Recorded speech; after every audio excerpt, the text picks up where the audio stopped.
Good મોર learning. કેમ છો મારા વાલા વિદ્યાર્થી મિત્રો? દોસ્તો, ચેપ્ટર નંબર 10 તરંગ પ્રકાશશાસ્ત્ર, એની આઈએમપી થિયરી અને આઈએમપી દાખલા માત્ર 10 મિનિટમાં તમારી માટે લઈને આવ્યો છું.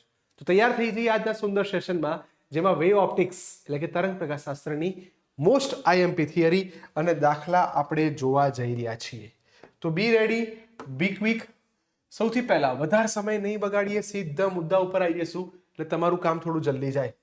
પહેલી વસ્તુ, કયો સવાલ એક્ઝામમાં વધારે પૂછાય છે? તો મોસ્ટ આઈએમપી સવાલ, જેને આપણે કહીએ છીએ હાઇગેન્સનો નિયમ. હાઇગેન્સનો નિયમ એ મોટા ભાગે પૂછાતો હોય છે. તો હાઇગેન્સનો નિયમ સમજાવો અને સાથે સાથે હાઇગેન્સના નિયમની મર્યાદા. આ બે સવાલ. હાઇગેન્સનો નિયમ સમજાવો, પણ ધ્યાન રાખજો ગોળાકાર તરંગ અને સમતલ તરંગ બંનેની આકૃતિમાં ફરક છે, બીજો કશો ફરક નથી. હા, મર્યાદા ખાસ કરજો, કદાચ 2 માર્ક્સમાં થિયરી પૂછાય તો આપણને આવડવી જોઈએ. સાથે હાઇગેન્સના નિયમની મદદથી પ્રકાશ પાતળા માધ્યમમાંથી ઘટ્ટ માધ્યમમાં જાય. શબ્દ યાદ રાખજો, પાતળામાંથી ઘટ્ટ માધ્યમમાં જાય એ વાળી થિયરી પૂછાય છે. ત્યારબાદ સંપાતપણાનો નિયમ પૂછાય. સાથે સાથે એક્ઝામ લક્ષી મોસ્ટ સહાયક વિનાશક.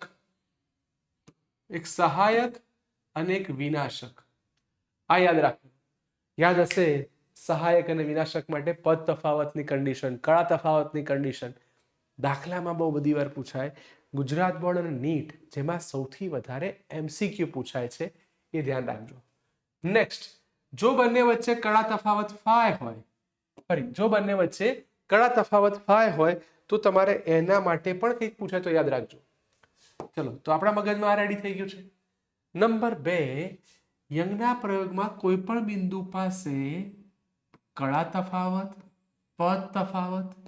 યાદ રાખજો, એક્ઝામમાં મોસ્ટ આઈએમપી 3 માર્ક્સમાં પૂછાતી વસ્તુ છે. એને તૈયાર કરવાનું ભૂલતા નહીં. કેમ? જો આની જોડે પ્રકાશિત કે અપ્રકાશિત સલાખા વચ્ચેનું અંતર, જેને x bar is equal to lambda D upon D. ફરી બોલું બેટા, x bar is equal to lambda D upon D આ પૂછાય છે. સાથે 2 માર્કના પ્રશ્નો જોવા જઈએ તો વિવર્તન ભાત અને વ્યતિકરણ વચ્ચેનો તફાવત બહુ પૂછાય છે. સાથે સાથે તીવ્રતા અને વિવર્તન કોણનો આલેખ પૂછાય. બેટા, આ એવી થિયરીઓ જે 2 માર્ક્સમાં પૂછાય. સાથે સાથે આના લગતા એમસીક્યુ, જે ગુજરાત બોર્ડ અને નીટ માટે બહુ જ કામના છે, એ પૂછાય છે. જો આ થિયરી પૂછવી જોઈએ પણ અતિશય લાંબી છે, એટલે મોટા ભાગના પૂછવી ગમતી નથી. બાકી મધ્યસ્થ અધિકતમની પહોળાઈ અને રેખીય પહોળાઈ બહુ લાંબી થિયરી થાય. જ્યારે મને આ 2 સવાલો, માલસનો નિયમ યાદ હશે તમને, માલસના નિયમના દર વખતે ક્યાંક ને ક્યાંક એમસીક્યુ ગુજરાત બોર્ડ હોય, ગુજકેટ હોય કે નીટ JEE હોય એમાં પૂછાય છે. અને સાથે અધ્રુવીભૂત પ્રકાશનો પણ નિર્ગમન પામતી પ્રકાશની તીવ્રતા કરતા અડધી હોય છે. બોલો ડન? જલ્દી કહી દો કે હા સર, હવે મારા મગજમાં ક્લિયર છે, આ પૂછાય તો આપણને આવડવું જોઈએ. સર, આઈએમપી દાખલા કહી દો. તૈયાર થઈ જાઓ, 6 જ દાખલા કરો. અને મારું પર્સનલી એવું માનવું છે કે કેટલાક દાખલા તો બહુ પૂછાય છે. જેમ કે ચલો, હવે આની માટે બી સરસ વાત કરી દઈએ કે સર આમાંથી કઈ વસ્તુ વધારે પૂછાય છે. એક અંતર આપ્યું છે, પડદો આપ્યો છે, લેમ્બડા આપ્યું છે. યાદ હશે, xt/d is equal to l lambda. પણ એક આ બીજો દાખલો, સાથે સાથે બીજાની જોડે એક આ બહુ બધી વાર પૂછાઈ ગયેલો દાખલો, 5મો, 4થો અને 6થો. આ 3 દાખલામાંથી એક દાખલો 3 માર્ક્સમાં પૂછાય જ છે. કયા દાખલા ખાસ કરીને જવાના?